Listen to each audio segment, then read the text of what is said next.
Di bulan Sya'ban ini ada beberapa sunnah jalan-jalan kehidupan, pedoman-pedoman khusus yang dituntun oleh Nabi sallallahu alaihi wasallam dalam rangka mempersiapkan Ramadan pada khususnya, pun menghidupkan bagian-bagian tertentu di bulan ini pada umumnya. Terkait dengan Ramadan, Nabi sallallahu alaihi wasallam memberikan tuntunan agar sejak bulan Sya'ban itu kita membiasakan setidaknya dua hal. Yang pertama, latihan beradaptasi menunaikan puasa sunnah dan memperbanyak puasa itu agar keadaan tubuh, fikiran dan roh kita bisa siap ketika menghadapi Ramadan. Tubuh, fikiran dan roh. Nah, sebagian membahas hanya tubuhnya saja supaya badannya bisa siap ketika menunaikan puasa sebulan penuh, tahan lapar, tahan haus dan sebagainya, dari mulai terbit fajar sampai terbenam matahari selama sebulan. Orang yang tidak terbiasa menunaikan puasa, nanti saat sampai ke bulan Ramadan dikhawatirkan nanti tidak siap, kaget fisiknya. Disinilah ada fikih bagi mu'allaf misalnya, ada fikih bagi anak-anak yang akan masuk pada fase baligh sehingga berlaku kewajiban puasa di tahun ini. Nah, maka latihannya itu sekarang Sya'ban. Itulah diantara sebabnya dalam beberapa hadis yang sahih, Nabi sallallahu alaihi wasallam pernah disampaikan oleh Sayyidah Aisyah radhiyallahu taala anha, itu banyak sekali menunaikan puasa sunnah di bulan Sya'ban sebagai persiapan. Nah, ada juga yang penting ini untuk adaptasi fikiran, adaptasi rohiyah. Kalau rohiyah dilatihnya lewat ibadah, karena itu nanti ada ibadah-ibadah yang juga sangat ditekankan ditunaikan di bulan Sya'ban. Misalnya peningkatan ibadah salatnya, tilawah Al-Qur'annya. Ada hadis-hadis spesifik dan sahih tentang pertengahan bulan Sya'ban. Sungguh Allah subhanahu wa ta'ala menelisik sampai kedalaman hati setiap hamba di malam-malam pertengahan bulan Sya'ban itu.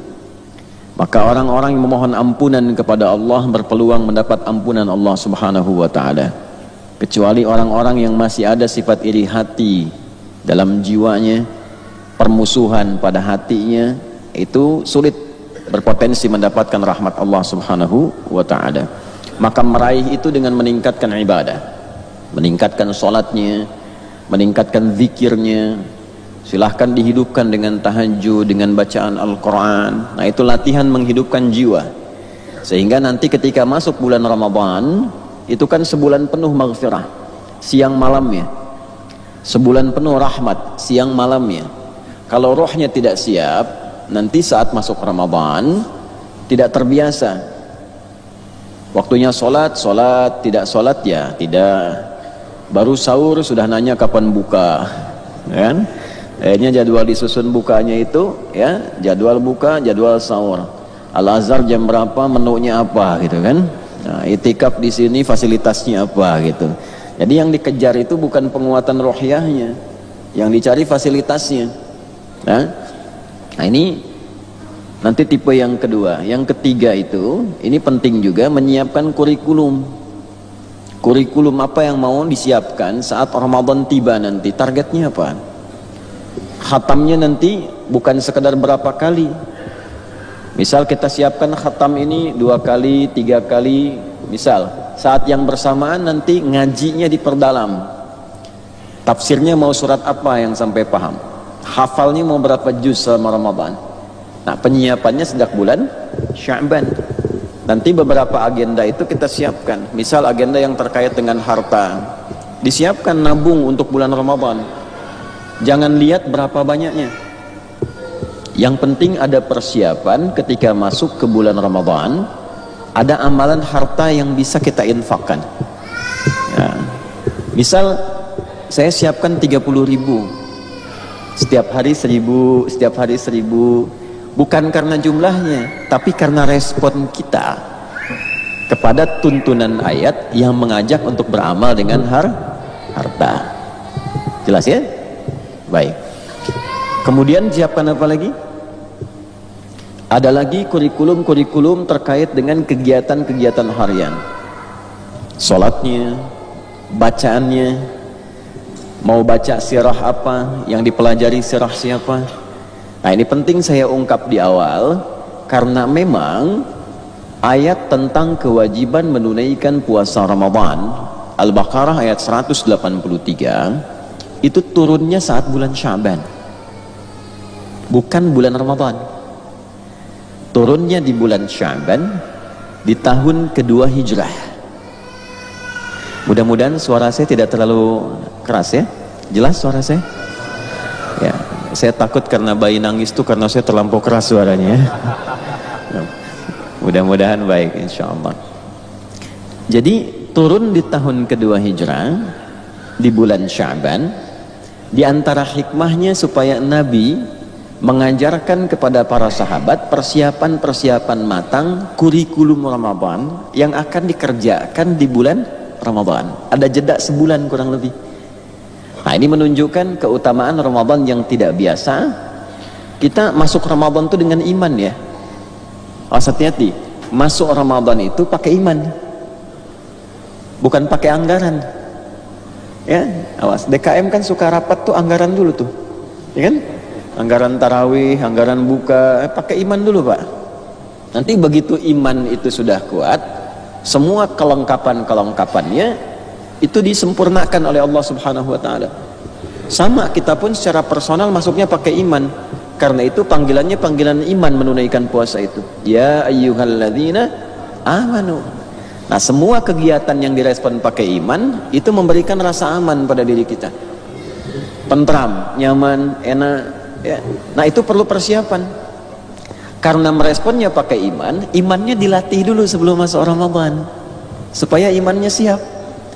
Nah, itu ada kurikulum, turunlah kemudian sebulan sebelumnya supaya Nabi SAW dipandu oleh Allah untuk menyampaikan kurikulum Ramadan, kegiatannya apa, aktivitasnya bagaimana, sehingga seluruh malam dan siangnya itu bisa efektif dijalani saat masuk ke bulan Ramadan.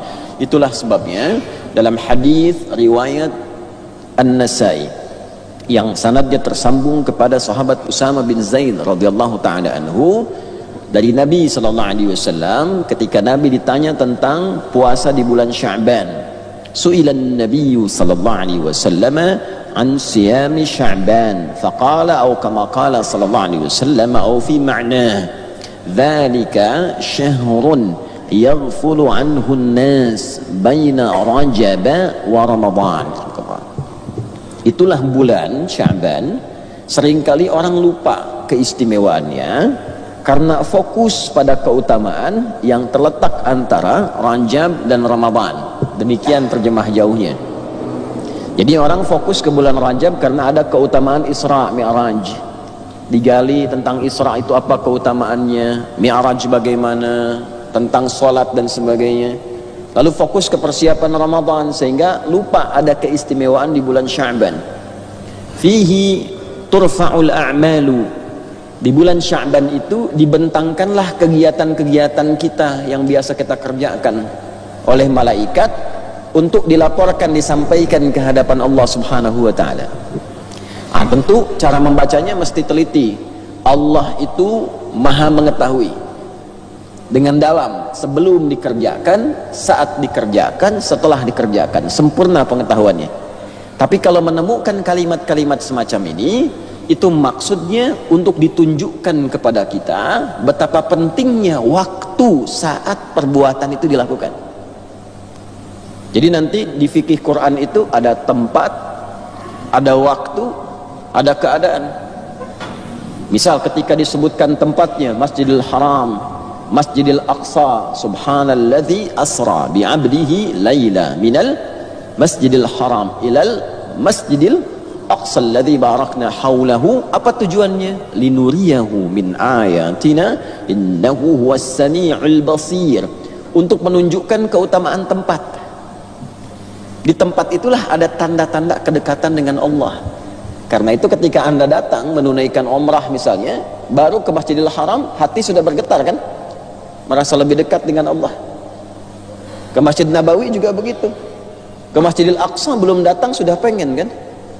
Nah, itu yang membedakan itu seperti itu. Ada suasana tempat, bukan ingin menunjukkan kultus tempatnya, bukan.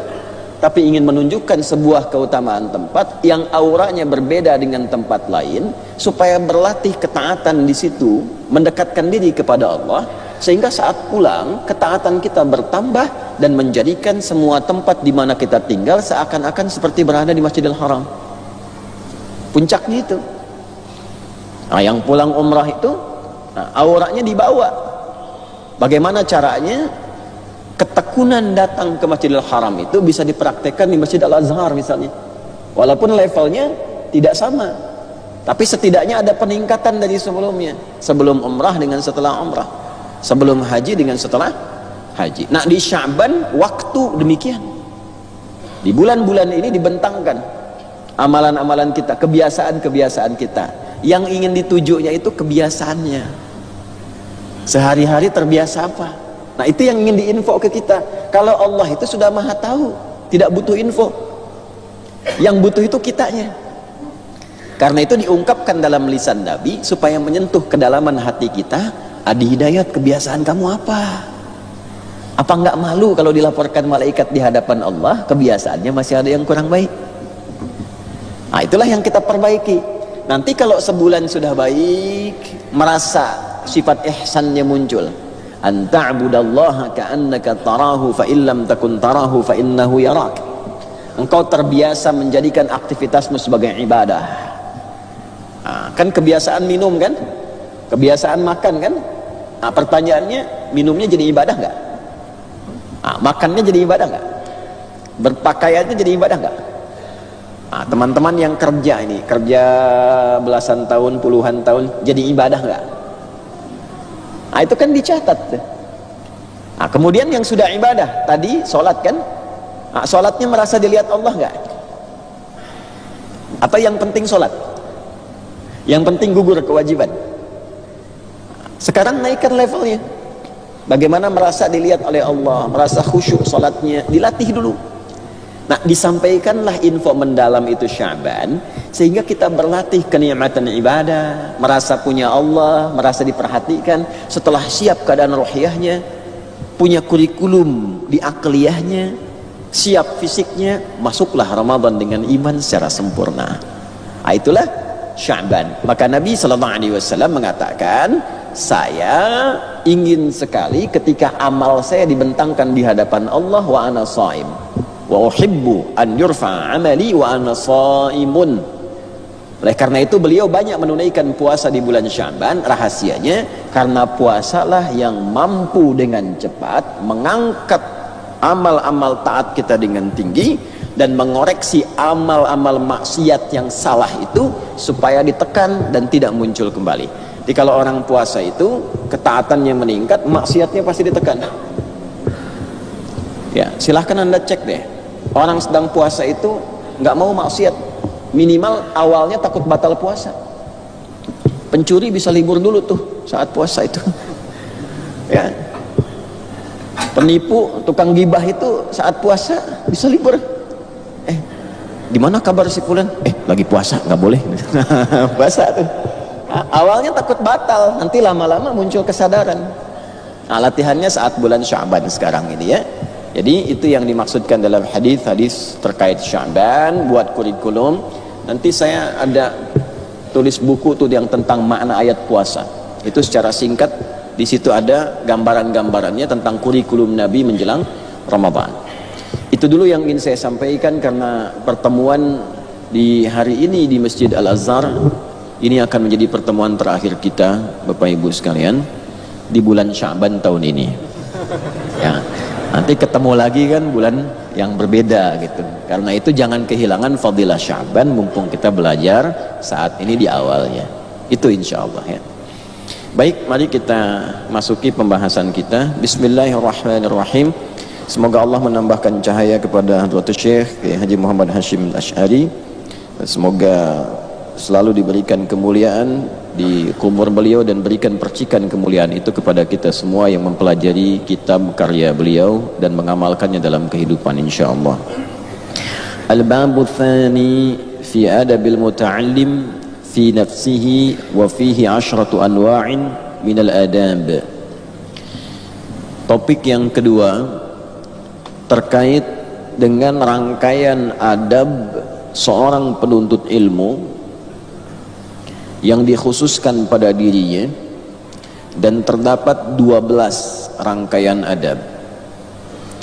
Jadi seorang penuntut ilmu, seperti bulan lalu kami pernah sampaikan, jika ilmunya ingin dipermudah oleh Allah untuk sampai kepada jiwanya, ke kolbunya, saya ingin tegaskan lagi ya, hakikat ilmu yang sempurna itu sampainya ke sini, ke kolbu, bukan ke sini. Kalau ke sini jadi fikiran, jadi perdebatan. Jadi ilmu yang dipelajari hanya untuk memenuhi kebutuhan akal dan pikiran, nanti keluarnya itu banyaknya diskusi, banyaknya berdebat, jidal, adu argumen, kadang adu sentimen, tapi tidak punya kemampuan mengamalkan dengan baik. Nah ini, sampai di sini. Nah hakikatnya dalam Islam, ilmu yang baik itu sampainya ke sini, ke dalam kolbu. Karena itu dulu para ulama kalau ditanya sudah hafal belum, hafal Quran kah, hafal hadis kah, hafal matan tertentu kah, mereka akan menjawab begini, hafidtu ala dhahri qalbi, bukan aqli. Saya telah hafal, hafalan itu sudah sampai ke jiwa saya. Sehingga kalau sudah sampai ke kolbu, masuk ke jiwa takwa, ke nafas, dalam nafas itu ada takwa namanya. Quran surah ke-92 Asy-Syams ayat 7 sampai 10 itu. Wa nafsi wa ma sawwaha fa'alhamaha fujuraha wa taqwaha. Nah, di sini ada jiwa takwa. Jiwa takwa itu kumpulan semua sifat-sifat baik, namanya takwa. Ya, kenapa kita berlatih ibadah? Supaya jiwa takwanya hidup. Karena itu kita sholat itu untuk menghidupkan jiwa takwa. Dzalikal kitabu la raiba fi hudal lil muttaqin. Siapa muttaqin itu? Ayat 3-nya, alladzina yu'minuna bil ghaibi wa yuqimunas shalah. Jadi kita salat itu supaya jiwa takwanya hidup. Nah, kalau sudah hidup, sifat-sifat baiknya keluar. Nanti yang buruk ditekan. Baik yang sifatnya fahsya, keburukan dari syahwat, yang jorok, yang kotor, pornografi, porno aksi, LGBT, macam-macam, itu ditekan oleh jiwa takwa.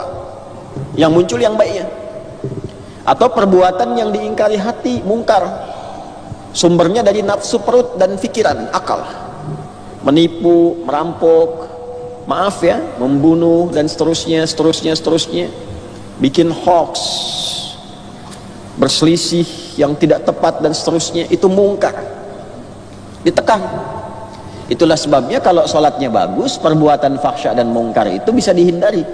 Itu yang dimaksud di Quran surah 29 Al-Ankabut ayat 45. Utlu ma uhya ilaika minal kitab wa aqimis shalah innas salata tanha 'anil fahsya wal munkar. Jadi sholat bagaimana yang bisa mencegah perbuatan keji dan mungkar? Sholat yang menghidupkan jiwa takwanya. Jadi bacaannya bukan cuma di lisan, yang dibaca tembus ke dalam jiwa, ke sini, ke qalbu. Makanya disebut khusyuk. Ya, khusyuk. Hafidhu 'ala shalawati was salatil wusta wa qumu lillahil qanitin. Qanitin itu orang khusyuk. Ya, qad aflahal mu'minun alladzina hum fi salatihim khashi'un. Itu. Puasa juga melatih supaya takwanya muncul, jiwa kebaikannya muncul.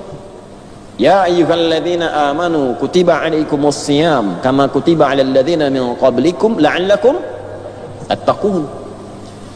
Sama haji umrah juga supaya jiwa takwanya muncul.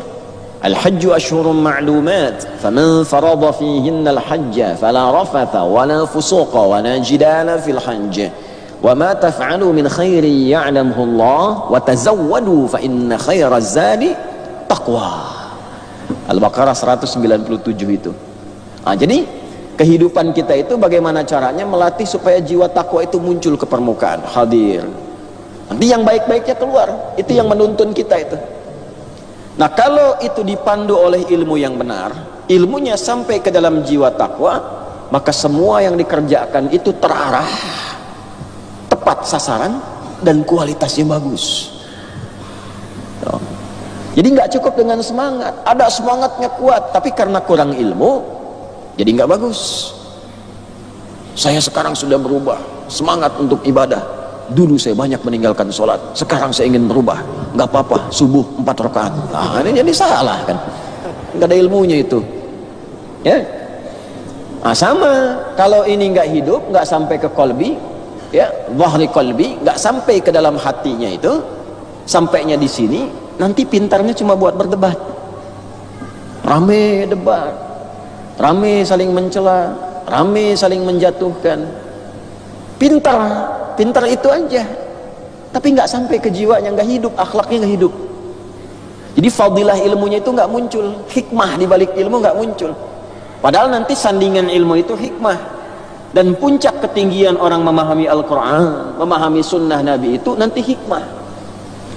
Ya, kama arsalna fiikum rasulan minkum yatlu alaikum ayatina wa yuzakkikum qalbu wa yu'allimukumul kitaba wal hikmah wa yu'allimukum ma lam takunu ta'lamun. Kalau sudah dapat hikmah, yang nggak tahu itu dipercepat oleh Allah supaya bisa tahu. Ini sampai sini. Makanya kadang ngaji hikam itu penting juga. Ya, tapi harus disandarkan juga dengan kekuatan Al-Quran, kekuatan hadis, supaya hidup jiwanya.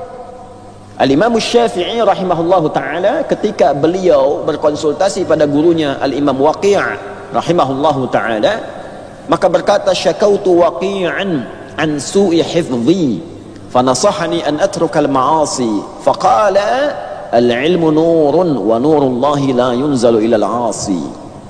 Aku mengadukan kurang bagusnya hafalanku kepada guruku Imam Waqi'.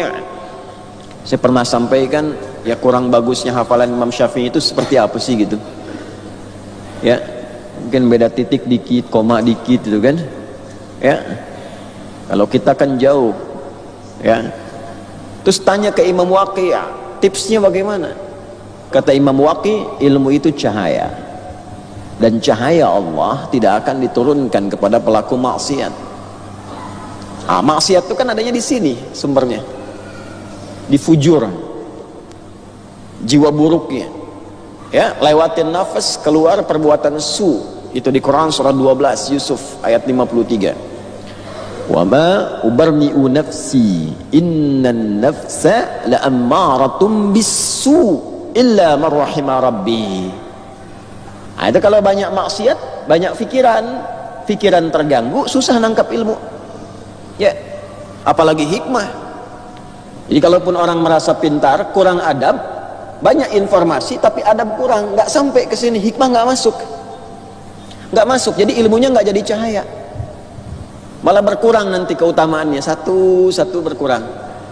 Nah, itulah sebabnya untuk melatih supaya hati ini siap menerima ilmu, pikiran ini lapang menerima ilmu, fisik kita bisa ditundukkan menerima ilmu, maka dilatihlah dengan adab-adab terlebih dahulu supaya ilmu itu mudah diterima, mudah dipahami, dan mudah diamalkan. Latihannya nanti ada latihan terkait qalbu, latihan terkait aklu, dan latihan terkait jismu. Jadi ada latihan mengondisikan hati, latihan melatih pikiran akal, latihan melatih fisik. Nanti semua runtut. Bagaimana mengondisikan hati supaya siap menerima ilmu, bagaimana melatih pikiran supaya jernih, mengkonstruksikan, bahasa kerennya tuh, mengkonstruksikan setiap dalil supaya benar ditempatkan. Jadi bukan pandai berdalil, tapi paham dalil ini kesini maksudnya, penggunaannya begini. Bila ada perbedaan-perbedaan, oh ini maksudnya. Kenapa ini kelihatan beda? Oh, ini sejarahnya begini, turunnya begini, petunjuknya begini, cara mengamalkannya begini, runtutan petunjuk nabinya begini, sahabat memahaminya begini, dipraktekannya seperti ini. Nah, nanti cara mempraktekannya dengan jism, tubuh kita ini. Nah, makanya kalau sudah hatinya itu bersih, pikirannya bagus, orang cara masuk ke majelis ilmu pun akan berbeda. Al-Imam Nawawi rahimahullahu ta'ala itu merinci adab-adab sampai ke fisik. Cara masuk, kalau sudah penuh tiba-tiba mau masuk itu bagaimana? Kalau masih ada yang kosong, kelihatan ada yang baru masuk, bagaimana yang kosong? Apakah tiba-tiba masuk langsung ngasih kabar, nyalamin syekhnya, Assalamualaikum syekh, gitu kan? Lagi ceramah misalnya kan? Atau bagaimana, gitu kan? Nah, itu ada adabnya sampai begitu. Ada kitabnya namanya At-Tibyan fi Adab Hamalatil Quran. Tak mau ngaji Quran, mau menghafal Quran pun ada adabnya. Coba lihat anak-anak sekarang cara pegang mushafnya tuh. Jadi kalau kualitas hafalannya kurang bagus, yang dicek jangan dulu akalnya ini. Mungkin anaknya pintar. Ya, coba di kelasnya mungkin ranking 1. Ada yang 1,5, hampir ke 1 gitu kan. Pintar-pintar, tapi kenapa untuk Quran kok susah? Mungkin ini adabnya dulu tuh yang belum. Ya, nah yang akan kita bahas ini pada bagian yang pertama dan kedua ini mengondisikan dulu tentang keadaan kolbu. Jadi 12 tahapan mengondisikan diri kita dikumpulkan oleh Hadratus Syekh Kiai Haji Muhammad Hashim bin Asy'ari. 12 tahapan yang disaring dari hadis-hadis Nabi, keterangan para ulama, mengondisikan jiwa kita, pikiran kita, dan tubuh kita supaya siap menerima ilmu. Yang pertama sudah kita bahas di pertemuan yang lalu, sekarang kita masuk pada bagian keduanya. Nah, ini maksudnya saya beri pengantar dulu supaya paham, ngajinya maksudnya ke situ nanti tuh. Ya, jadi kalau sudah paham pengantar seperti ini, ada kesiapan diri kita untuk mengkaji. Kalau kita langsung nanti sulbul maudhu' kepada inti bahasan, nah, biasanya lompat nanti itu, pak, tidak ada pengantar kesiapan dulu. Nah, mari kita bacakan ya. At-tsani, adapun bagian yang kedua terkait dengan penyiapan hati. Setelah disampaikan bagian pertama untuk menyucikan jiwa dari penyakit-penyakit yang merusak ilmu, sudah disampaikan di pertemuan pertama itu ya. Ya, kalau kita sempat ingatkan lagi teman-teman sekalian, itu nanti ada penyakit iri, kan? Kemudian juga kotoran-kotoran yang melekat pada jiwa dan seterusnya dibersihkan dulu. Setelah bersih, tahapan keduanya baru ini. Nah, jadi jangan sampai ada masuk ke majelis ilmu dengan perasaan yang masih rusak hatinya. Ya. Al-awwal an yutahhira qalbahu min kulli ghashyin wa danasin wa ghillin wa hasadin wa su'i aqidatin wa su'i khuluqin. Ada perasaan mau masuk ngaji, sudah punya perasaan kurang bagus tentang ustadznya, kiainya. Saya dengar tuh kiai itu, ustadz bid'ah tuh. Saya pengen tahu lah gimana isinya. Itu belum masuk sudah buruk hati. Gak akan dapat ilmunya. Ya. Saya juga penasaran, katanya pinter, segimana sih pinternya? Nah, udah gak bagus itu. Ya. Atau hal-hal yang merusak kepada jiwa. Sedang marah, tenangkan dulu di luar. Jangan masuk ke majlis dalam keadaan marah. Terhambat nanti cahaya ilmunya. Istighfar dulu, tenang dulu, begitu masuk, nyaman, baru. Ya. Atau su'u khuluq. Ya. Mau masuk pengen sap pertama, orang pinggir-pinggir, hei, saya tuh biasa depan tuh, bisa lah gitu ya. Pelan, itu keberkahannya berkurang nanti. Bersihkan dulu keadaannya, hati bersih. Setelah bersih, baru masuk bagian kedua. Saya percepat ini, mohon maaf, karena ada beberapa wajah yang mungkin baru bergabung. Nanti dilihat yang pertemuan sebelumnya, supaya lebih detail. Tadi saya simpulkan sedikit untuk mengantarkan pada bagian kedua. Ats-tsani an yuhsina an-niyyah fi talabil ilmi bi an yaqsida atau yaqsuda, bisa qasada yaqsidu, qasada yaqsudu bisa ya. bi an yaqsida wajhallahi azza wa jalla wal amala bihi wa ihya asy-syari'ati wa tanwira qalbihi wa tahliyat batinihi wa taqarrub minallahi ta'ala. Al-thani, yang kedua, an yuhsinan niyyah fi talabil ilmi. Hendaknya seorang penuntut ilmu itu kalau ingin dimudahkan belajarnya, cepat bisa menangkap ilmunya, cepat paham, mudah mengamalkannya, hendaklah ia memperbaiki, membaguskan niatnya dalam menuntut ilmu. Niat. Wah, ini standar Nabi ini. Standar dalam semua kegiatan itu yang pertama niat. Dan niat itu kalau ingin bagus, hatinya mesti bersih dulu. Makanya ini diantara kejeniusan Pak Hashim itu menempatkan bersih hati dulu sebelum berniat. Sebab kalaupun antum niat tapi hatinya masih kotor, rusak juga. Ini sholat kan pakai niat kan?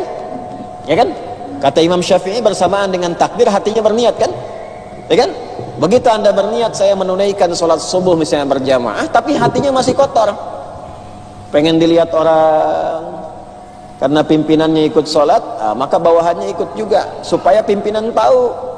Kalau bahasa apa Jermannya itu hoyong kapunten ya, pengen kenilai, pengen ketahuan.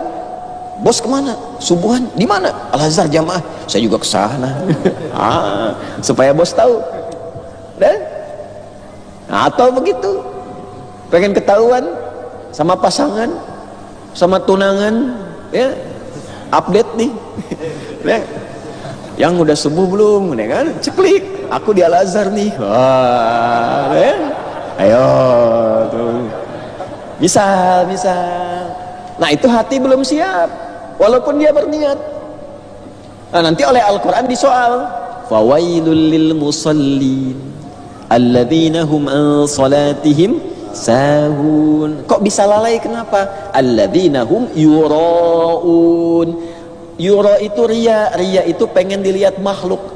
Ada ingin dilihat khaliq, ada ingin dilihat makhluk. Kalau ingin dilihat khaliq namanya ihsan, orangnya muhsin. Salatnya ingin dilihat oleh Allah saja, ingin dievaluasi oleh Allah saja, ingin mendapatkan kekhusyuan menghadap kepada Allah saja. Itu ihsan namanya. Ya, di hadis Muslim nomor hadis yang ke-8 itu tadi saya bacakan. Imam An-Nawawi menjadikan hadis ini itu bagian nanti yang kedua di Al-Arba'in itu. Ya, an ta'budallaha ka'annaka tarahu fa in lam takun tarahu fa innahu yarak. Tapi kalau ingin kelihatan manusia namanya riya. Itu masalah. Masalah nih orang salat, kata Allah ya, fawailul lil musallin alladzina hum an salatihim sahun. Ada lalai. Kenapa pakai alladzina? Bukan hanya makmum, imam bisa terkontaminasi itu. Bisa. Ya, maghribnya bagus bacaan. Komen pertama, Masya Allah Ustaz, kalau Ustaz mimamin hati saya terasa khusyuk sekali. Wah, setan nangkep tuh. Tis. Begitu Isa dia bisikin tuh, ekonya naikin dikit gelombang ininya tuh, ya, naik tuh. Jadi walaupun berniat tapi hatinya masih kurang bersih, kurang bagus, nanti niatnya tidak akan sempurna, nggak 100%. Mungkin 100 agak susah, minimal lah di atas 50 supaya frekuensi khusyuknya itu lebih tinggi daripada abainya. Nah, oleh karena itu niat ini menjadi bagian pertama yang ditempatkan dalam beramal setelah bersih dulu keadaannya. An yutahhira qalbahu, setelah bersih, suci, kemudian berniat. Di niat inilah ditentukan orientasi amal. Ini kosong nih misal ya. Ini misal saja, misal kosong gelas ini. Udah bersih, ini ilustrasi ya. Ini kalau belum dibersihkan Pak, Bu, Ibu kelihatan ya di belakang. Kalau belum dibersihkan, anggap nggak ada air lah, kotor misalnya. Anda mau masukkan apa saja, kan jadi kotor. Walaupun tempatnya ada. Tapi kalau kita sudah bersihkan, bersih, bening, lalu kita berniat mau minum, tinggal diarahkan, diisinya mau pakai apa. Nah, niat itulah yang mengarahkan kita untuk mengisi gelas ini. Air bening jadi. Teh manis belum datang. Enggak contoh maaf. Contoh saja ini. Ya. Kopi bisa? Jangan terlalu pahit. Bisa. Enggak, ini contoh saja. Ya, susu bagus. Ya. Apa saja bisa masuk. Nah, seperti itu gambarannya demikian. Nah, kita juga ada cawan dalam jiwa ini, ada tempat namanya kolbu. Ini mesti bersih. Kalau sudah bersih, diisi dengan niat supaya diarahkan, memandu bagian tubuh kita, mandu pikiran. Ini mata mau diarahkan kemana melihatnya nih? Jadi kalau hatinya bersih, diisi dengan niat, saya ingin melihat yang baik-baik hari ini. Niatnya begitu, maka dibimbinglah mata ini untuk melihat yang baik. Nah, kalau hatinya sudah bersih, niatnya bagus, imannya masuk, maka membimbinglah iman itu kepada mata untuk melihat. Ini sebabnya dalam Al-Quran saat akan melihat, imannya dulu disebutkan, qul lil mu'minina yaghuddu min absarihim. Ayat 30 di Quran surah 24, surah cahaya. Perempuannya 31. Ayat 31 untuk perempuan, wa qul lil mu'minati yaghuddna min absarihinna. Nah, oleh karena itu Nabi SAW menempatkan niat itu paling utama yang mempengaruhi pikiran dan tindakan kita. Intinya ada pada niat. Tempatnya di kolbu. Kalau gagal di kolbunya, rusak pikiran dan perilakunya. Itu nanti kalau di Al-Arma'in saya sebut ini untuk memudahkan karena paling gampang diakses. Ya, nomor 6 tuh di hadisnya tuh. Ala wa inna fil jasadi mudghatan idza salahat salahal jasadu kulluhu wa idza fasadat fasadal jasadu kulluhu ala wa hiyal qalbu. Ala harful ikhbari wat taukidi, huruf yang menunjukkan penyampaian informasi dengan nada yang menguatkan hukumnya. Ala, ketahuilah oleh kalian dan kuatkanlah pengetahuan ini pada jiwa kalian yang paling dalam. Wa inna fil jasadi mudghatan, di dalam tubuh kita itu ada satu bagian, idza salahat salahal jasadu kulluhu, yang sangat menentukan perilaku bagian tubuh kita. Kalau itu baik akan mengalir kebaikan pada seluruh tubuh kita. Wa idza fasadat, dan apabila itu buruk, rusak, tidak bagus, sakit, fasada sairu jasadi, akan rusak semua bagian tubuhnya. Ala, ketahuilah, yakinkan pada dirimu, itulah kolbu. Nah, bagaimana merawat kolbu ini? Husnun niyah, dengan niat. Maka diajarkan oleh Nabi SAW, dikutip ajaran ini oleh para ulama, dan para ulama hadis biasanya menempatkan hadis ini di urutan pertama dari semua rangkaian kitab-kitab hadis. Biasanya dibuka dengan bab ini dan disebutnya sepertiga ilmu. Sepertiganya ada di kalbu, sepertiganya ada di akal, sepertiganya ada di amal. Jadi kalau kita benar pada bagian yang ini, sudah dapat sepertiga keutamaan, dapat sepertiganya. Ya, Al-Imam Al-Bukhari menyusun kitab sahihnya itu dengan 97 tema, ribuan hadis. Tema pertamanya kitab Bad'il Wahyi, awal mula turunnya wahyu, untuk menunjukkan legalitas kenabian. Maksudnya apa? Supaya kalau sudah mengerti tentang legalitas kenabian, maka kita tidak ragu lagi pada topik-topik berikutnya. Karena tahu yang menyampaikan Nabi, bukan ustadz, bukan kiai, tapi Nabi. Dari mana tahunya itu Nabi? Mesti ada standar. Maka dibukalah topik pertama tentang standar kenabian, supaya ada keyakinan kalau menyampaikan bab iman ini dari Nabi loh. Gini gambarannya, Anda punya ustadz rujukan, ya? Biasanya kan kalau jadi rujukan, kalau didengar langsung ikut kan? Oh, saya tunggu ustadz fulan dulu, fatwanya apa? Saya ikut ustadz fulan aja, gitu kan? Karena percaya, yakin kan?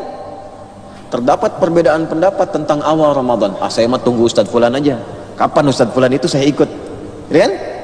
Sekarang dibalik, Nabi yang nyampaikan. Oh, coba yang sering mengatakan saya ikut Nabi, benar gak? Ya kan? Nabi yang menyampaikan ini, dilihat sanadnya, dari mana tahu Nabi menyampaikan itu? Ada legalitas. Ini yang disebut Nabi ini begini, cirinya begini, memahamkannya begini, jalurnya begini. Ulama membuat sanad.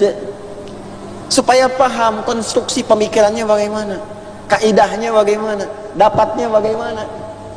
Nah, sebelum sampai ke topik-topik materi, disebutkan dulu nih sifat-sifat kenabian, wahyu begini, gambarannya begini.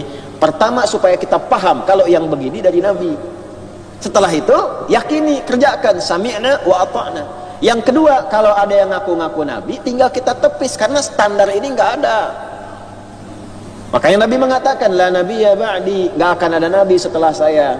Kalimat di sini sekaligus menunjukkan pesan bahwa akan ada yang ngaku-ngaku nabi sepeninggal saya. Standarnya ini nih, nggak akan ada yang bisa seperti ini. Singkatnya apa? Kalau iman kalian bagus, lah nggak usah ikutin. Tapi kalau masih rapuh, kadang terganggu pikirannya, belum sampai ke jiwa, nih pelajari standar ini supaya kalian paham. Yang nabi itu begini, kalau tidak memenuhi ini bukan nabi dia. Tapi kalau iman sudah kuat, ya sudah, nggak ada nabi setelah Nabi Muhammad tuh. Bercandanya jangan berlebihan lah, gitu kan. Gitu ya. Nah, cuma kan begitu, kalau ada yang ngaku nggak usah kaget, artinya benar kata Nabi. Jadi kalau ada yang ngaku-ngaku Nabi, jangan kaget, benar kata Nabi. Yang kaget itu setiap ada yang ngaku ada pengikutnya, itu masalahnya. Itu aja. Itu artinya apa? Ngajinya kurang. Nah, ini makanya Ustadz jangan bahas yang tinggi-tinggi dulu, yang standar-standar, supaya berislamnya benar dulu. Dimulai dari apa? Husnul niyat. Ah, maka dari itu kita bacakan dulu hadis tentang niat ini. Di sini tidak disampaikan karena ini hadis umum. Tapi saya penting bacakan supaya meluruskan niat lagi. Ya, sekaligus kita ijazahkan juga supaya tersambung dengan sanad sampai kemudian dengan matannya sekaligus. Qala al-Imam al-Bukhari wal-Hafidh rahimahullah ta'ala haddathana al-Humaydi Abdullah ibn Zubair qala haddathana Sufyan qala haddathana Yahya bin Sa'id al-Ansari qala haddathana Muhammad bin Ibrahim at-Taymi qala sami'tu al-Qamata الليثي قال سمعت عمر بن الخطاب يخطب على المنبر فقال قال رسول الله صلى الله عليه وسلم إنما الأعمال بالنيات وإنما لكل امرئ ما نوى فمن كانت هجرته إلى الدنيا يصيبها أو امرأة ينكحها فهجرته إلى ما هاجر إليه Rawahul Bukhari. Ini yang di Al-Bukhari. Yang di hadis Muslim, innamal a'malu binniyat wa innama likulli imri'in ma nawa. Faman kanat hijratuhu ila Allah wa rasulih fa hijratuhu ila Allah wa rasulih. Wa man kanat hijratuhu ila dunya yusibuha aw imra'atin yatazawwajuha fa hijratuhu ila ma hajara ilaihi. Itu dua rangkaian hadis yang saling melengkapi. Sanadnya sudah tadi saya sampaikan. Baik ya. Hadis riwayat Imam Al-Bukhari. Imam Al-Bukhari nggak pernah ketemu Nabi SAW. Lahirnya 196 Hijriah, wafatnya 256. 256 nggak pernah ketemu Nabi. Nah, tapi dalam Islam itu detil. Kok gimana nggak ketemu Nabi tapi tahu hadis Nabi? Nah, ini cuma dalam Islam bisa kita temukan begini untuk menunjukkan kebenaran agama dan dilacak itu. Oh, Imam Al-Bukhari menemukan jalur hadis ini lewat orang yang hidup sezaman dengan beliau, namanya gelarnya Al-Humaydi. Nama aslinya Abdullah bin Zubair. Bukan yang sahabat, ada nama Abdullah bin Zubair, gelarnya Al-Humaydi, hidup sezaman dengan Al-Bukhari. Beliau menerima dari siapa? Menerima dari orang bernama Sufyan. Ada orangnya, ada, dilacak ketemu, biografinya ada. Sufyan menerima dari siapa? Yahya bin Sa'ad, ya, Al-Ansari. Yahya menerima dari siapa? Dari Muhammad bin Ibrahim at-Taymi. Muhammad bin Ibrahim menerima dari siapa? Dari Al-Qamah al-Laythi. Al-Qamah al-Laythi inilah yang menerima dari sahabat Nabi, melihat hidup sezaman dengan sahabat Nabi, yaitu Sayyidina Umar bin Khattab radhiyallahu taala anhu, saat naik ke atas mimbar menyampaikan kalimat Nabi sallallahu alaihi wasallam. Jadi nyambung sampai ke Umar. Kalau dilacak orangnya ada semua. Nah, runtutan orang-orang inilah yang disebut dengan sanad. Jadi ilmu ini dijaga dengan sanad. Makanya di pembuka hadis Muslim, kalau antum ngaji, syarah Imam Nawawi itu ada 9 jilid tuh. Ya, kalau dibuka jilid pertama itu pembukaan mukadimahnya langsung dari Ibnu Sirin disampaikan, ya, babul isnadi minad din. Maka berkata kemudian, perhatikan kalimatnya, al isnadu minad dini laulal isnadu laqala man syaa ma syaa. Isnad itu, sanad itu bagian penting dari agama. Kalau nggak ada sanad, nanti setiap orang bisa kreatif komentar semaunya. Nah, inilah yang menjaga agama itu. Kalau nggak ada sanad, semua orang bisa variasi. Nanti versi Quran bisa banyak itu. Hah? Bisa jadi nanti di Bekasi dibaca dengan bahasa Bekasi, di Bali dibaca dengan bahasa Bali, di Sumatera bisa dibaca dengan bahasa Sumatera. Cara sholatnya nanti bisa berbagai bahasa. Cara sholat dengan beragam bahasa. Ya, takbirlah kemudian orang Jakarta, Tuhan gua gede. Ya. Orang Bekasi bahasa Sunda, Allah anu agung, ya kan? Jadi beda-beda nantinya, tapi dengan sanad terukurlah dan terjaga agama ini. Begini cara takbirnya. Tahu dari mana? Nabi. Anda kan nggak pernah ketemu Nabi. Oh, saya menerima dari guru saya sipulan, sipulan dari sipulan, sipulan dari sipulan, sipulan dari sipulan, sampai ke Nabi. Tersambung sanadnya. Dan dahsyatnya, biografi orang setiap zamannya ada. Bisa ada standarnya. Sampai diketahui kepribadiannya bagaimana, benar tidak orangnya. Kalau bermasalah, nggak diambil informasinya. Maka terkumpullah kaidah ini di 5 sifat dalam ilmu hadis. Mattasala isnaduhu binaqlil adlid dhabiti anil adlid dhabiti min ghairi syudzudzin wala illatin qadihatin. Paham? Tidak. Nah, makanya langsung ikut aja, ya. Nah, haruslah bersambung sanadnya. Ada orang-orangnya, dan jangan putus. Nah, cinta aja kalau putus bermasalah, apalagi hadis. Nah, bikin status tuh, mana yang suka rekam. Nah, ya, nggak boleh putus. Kalau putus nanti masalah munqati', putus tengah-tengah, mu'dal, hilang. Orangnya hilang, nggak bisa turun status, nggak bisa masuk sahih ini. Coret dulu, coret, turun dulu, sampai ada penguat. Ya. Ah, nanti runtut satu, betul nggak ketemu, sezaman nggak dengan si fulan ini, lihat, terus orangnya siapa, betul nggak, oh ini orang senang bercerita, kasih catatan dulu, supaya bisa dibedakan antara cerita dengan hadis. Sampai segitunya Pak. Hafalannya bagaimana, jangan sampai hari ini bilang A, besok B, jangankan besok, subuh bilang A, kemudian zuhur B, itu berubah status hadisnya, mudtarib. Sekarang subuh jam 5 bilangnya A pakai titik, 5 menit kemudian koma, ya, berubah, turun jadi Hasan. Gitu, hadis itu nggak mudah Pak. Nah, kita belajar tuh sampai begitu teliti kualitasnya, itu belum kepaham, belum memahami, baru sanad. Itu belum sampai ke matan. Nanti kalau sudah nyampe matan, dipelajari maksudnya kemana hadis ini, telusuri. Jadi nggak bisa begini, baca terjemah ini langsung hukumnya begini, tidak begitu. Nanti belajar sanad ini sekaligus belajar hikmah. Imam Al-Bukhari itu gimana dapatkan dari Humaydi ini? Jalan Pak, Bu, satu-satu dicari. Pernah satu ketika beliau udah sampai ke tempatnya, tanya-tanya orang, hadisnya ada di si fulan, ternyata orang ini sedang bermain dengan binatang. Ada yang menyebutkan ayam, ada yang menyebutkan mau ngasih makan. Dan kawan nggak dikasih makan, ditinggalkan, balik kanan Imam Al-Bukhari, balik.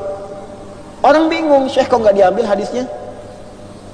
Dia sama hewan aja bisa menipu, apalagi sama hadis Nabi katanya. Sebegitunya agama ini dijaga. Maksudnya begini, boleh jadi informasi dia benar, tapi nanti ada fitnah dalam agama. Oh pantas orang Islamnya begitu, hadisnya aja diriwayatkan oleh orang penipu. Nanti begitu. Makanya nanti ada 3M. Ya, mau COVID mau tidak 3M tuh dalam ilmu hadis itu. Ya, 3M. Ada munkar, ada matruk, ada maudhu'. Itu beda. Ah, nanti turun kualitas ini ulama sudah punya nilai. Kalau orangnya ada tapi bermasalah, cek lagi yang lain ada nggak yang diriwayatkan oleh orang tidak bermasalah. Nanti ditempatkan di bab apa? Ini turun status dari sahih ke dhaif, dhaifnya dipecah lagi, dhaifnya dikit nih, dikit aja. Nggak memengaruhi kualitas informasi karena ada penguatnya, turun dikit. Tempatkannya di mana? Ditempatkan. Oh, ini nggak boleh dipakai di bab akidah, ini nggak bisa dipakai di bab ibadah, harus sempurna 100% orangnya benar, sanadnya tersambung. Tapi kalau bagus informasinya, lemah dari periwayat, tapi masih ada penguat, fadhail boleh. Dalam amalan-amalan keutamaan biasa boleh, akhlak boleh. Ah, jadi jangan disimpulkan kalau dhaif jangan diambil, nggak begitu. Nah, itu belum belajar namanya. Halo? Gitu ya? Nah, itu begitu, jangan dikit-dikit dhaif. Nah, pecimu dhaif tuh. Ya? Lemah pecinya gitu. Nah, gitu gambarannya tuh, ya. Nah, nanti terkait niat ini kita bacakan. Innamal a'malu innama adatul hasri li hasril hukmi 'alal madluli. Innama itu adat hasar membatasi hukum untuk membatasi hukum pada yang ditunjukkan dalam informasi itu. Al-a'malu jam'u amalin, jamak dari kata amal, artinya menunjuk pada perbuatan. Apa bedanya? Mal farqu bainal amali wal fi'li? Ada amal, ada fa'al. Apa bedanya? Bedanya Ustadz, kalau amalun pakai ain mim dan lam, fa'alun pakai fa'in dan lam. Betul. Ah, nanti ada kitab yang suka baca kitab namanya Al-Furuq Al-Lughawiyah karangan Abu Hilal Al-Askari, untuk membedakan kata-kata yang kelihatan maknanya mirip tapi sebetulnya ada penekanan di balik makna. Kalau amal itu pekerjaan yang akan dievaluasi, dikoreksi dan dipertanggungjawabkan. Bahasa agamanya singkatnya dihisab. Pakai amal. Jelas? Karena itu perbuatan kita umumnya di Al-Quran disebut dengan menggunakan amal. Amila ya'malu, faman ya'mal mithqala dzarratin khairan yarah, wa man ya'mal mithqala dzarratin syarran yarah. Sekecil apapun akan ditampakkan, dikoreksi, dihisab. Karena itu amal kita mesti benar, mesti Allah ridha. Amal yang benar diridhai Allah disebut saleh. Makanya ada amal saleh. Wal 'asr innal insana lafi khusr illa alladhina amanu wa 'amilus shalihat. Demi waktu kesempatan hidup yang Allah berikan pada manusia, banyak manusia merasa sibuk tapi cenderung rugi. Al-insan itu manusia sibuk. Banyak manusia merasa sibuk tapi cenderung rugi karena tak mampu memanfaatkan waktu. Illa alladhina amanu, kecuali orang beriman. Orang beriman itu bukan dilarang sibuk, silahkan sibuk, tapi kesibukannya berkualitas. Oh, beriman tidak? Beriman. Kalau beriman, buktikan imanmu. Bagaimana membuktikan iman itu? Dengan kualitas amal. Di orang beriman tuh amalnya berkualitas. Illal ladzina amanu wa amilus shalihat. Kalau memang benar beriman, amalnya pasti soleh. Kalau belum soleh, ada yang belum benar dalam imannya, belum kuat itu. Yuk, bicaranya soleh gak? Menatapnya soleh gak? Dengarnya soleh gak? Nah, baru kita bicara yang lain. Menjadi suami soleh, istri solehah, anak yang soleh. Tata dulu fisik kita ini soleh semua dengan iman. Makanya sekali lagi dengan iman. Ya, sekali lagi dengan apa? Iman. Nah, ini kelihatan sederhana tapi dalam. Dulu orang-orang beriman ketika mengatakan beriman, itu membuktikan iman mereka dengan terjadinya perubahan baik pada perilakunya. Makanya ketika jahiliyah itu belum beriman, saat beriman tiba-tiba berubah jadi khairu ummah. Innamal a'malu. Nah, semua perbuatan kita itu kalau ingin baik, ingin bagus, dikelola oleh iman yang benar, bin niyat, tergantung kepada niatnya. Ini thalabul ilmi itu amal. Ini sekarang kita sedang beramal ini. Saya mengajar, Anda mendengar, menyimak. Kadang ngantuk, husnul khatimah, masuk surga aja. Paling enak gitu kan? Paling enak kan di hadis Muslim begitu. Majtama qaumun ya fi baitin min buyutillahi yatluna kitaballah wa yatadarasunahu bainahum fima bainahum illa ghasyiyatuhumur rahmah nazalat alaihimus sakinah wa haffathumul malaika wa dzakarahumullahu fiman 'inda. Tidaklah orang-orang berkumpul berjamaah kumpul di satu rumah di antara rumah-rumah Allah di masjid. Mereka ingin mengkaji Al-Quran, belajar tentang maknanya, kecuali saat mereka duduk-duduk belajar itu nggak disebutkan sifatnya. Jadi untuk semuanya. Yang pengen paham, pengen belajar, datang. Kadang dari sebelum subuh, ada yang itikaf, ada yang mabit, ada yang macam-macam. Masuk sifatnya ke sini. Tapi Nabi sudah paham, makanya nggak disebutkan apakah dia ngantuk atau tidak, apakah dia sedang lapar nunggu sarapan atau tidak, gitu kan? Nggak disebutkan tuh. Umum sifatnya. Begitu masuk, ghasyiyat rahmah, dia berpeluang dapat rahmat Allah. Makanya masuk pintunya, Allahumma ftahli abwaaba rahmati. Nazalat humus sakinah, ada ketenangan dalam jiwanya. Makanya ngaji yang benar itu bikin hati tenang. Tapi tenang dengan cara yang benar ya.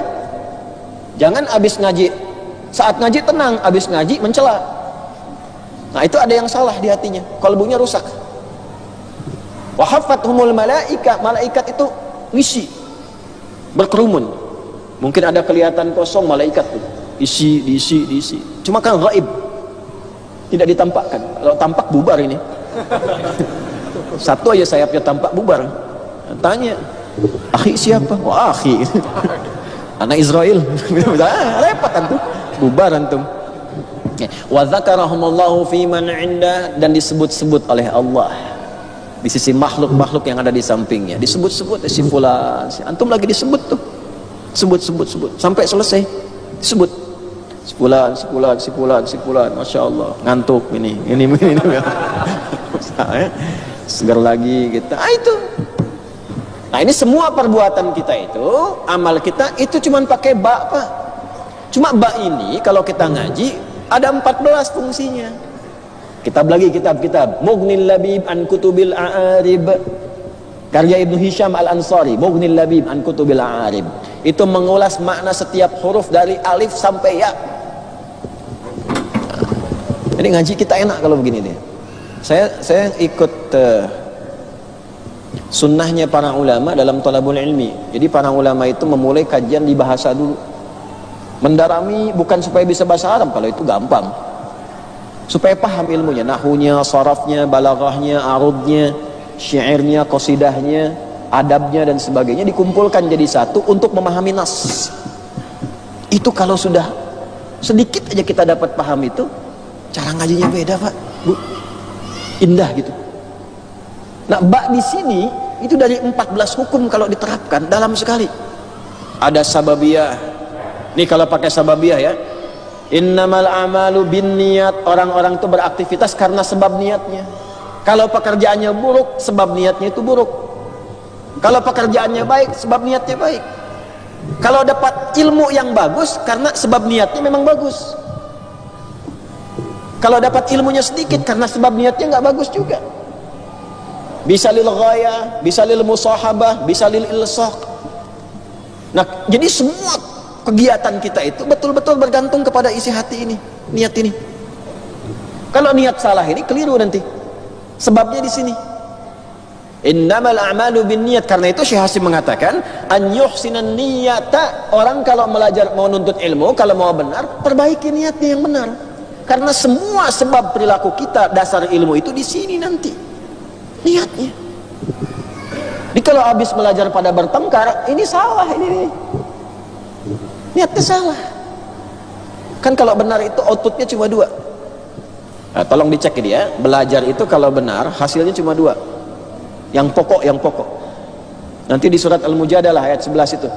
Yarfa'illahu alladhina amanu minkum walladhina utul ilma darajat. 2. 1, imannya menguat. Kalau imannya menguat, amal solehnya tambah. Jadi antum kalau ngajinya benar, imannya makin kuat, amal solehnya meningkat. Makin senang sholat, makin senang belajar agama, makin cinta Rasulullah, makin banyak sholawat, ya, itu naik imannya. Yang kedua, ilmunya bertambah, jadi cahaya ke akal, ilmu nambah. Kalau ilmu nambah, hikmah turun. Kalau hikmah turun, kebijakan keluar.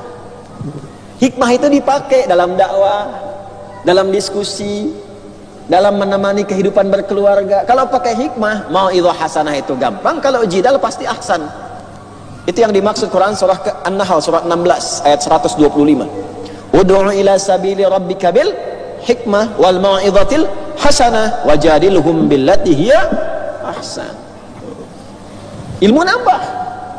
Kayak tadi kan, Ustadz Zaki ngimamin subuh nggak pakai kunut, santai aja kita.